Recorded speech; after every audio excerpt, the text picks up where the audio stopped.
Hi, I'm Scott Shearer. I'm a Microsoft MVP specializing in Microsoft Flow.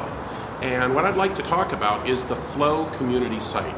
So everyone, you want to go to powerusers.microsoft.com, and there you will see a link for Microsoft Flow.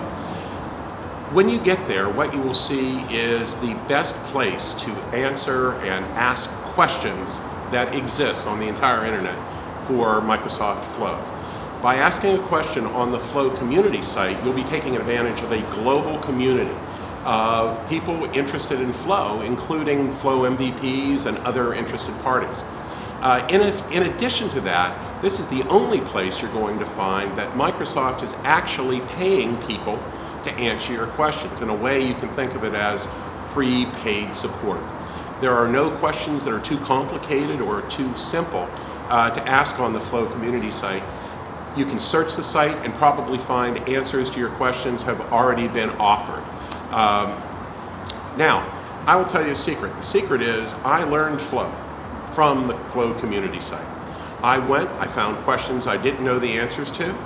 I figured them out and I posted the response and they got accepted as a solution. I did it time after time. That's how I learned Flow. So you might want to consider doing the same thing as well. Now, if you're going to post questions on the Flow community site and want a response, and by the way, they've done metrics on it, and you're likely to get a response within about 6 hours, believe it or not. A lot of times much quicker than that, but on average within 6 hours, you're probably going to see a response to your question.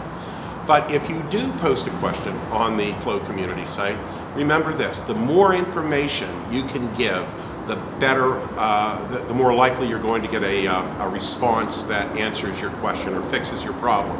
The more screenshots, the better. If you do post a screenshot, you might want to blur or black out any confidential information such as the URL, etc. But you need to post screenshots. If there's an error, post a screenshot of the error and give us a very, very specific question that we can attack and answer. So, bottom line is this: if you're using Flow, have questions on Flow, or want to learn Flow, go to the community site, ask your questions there.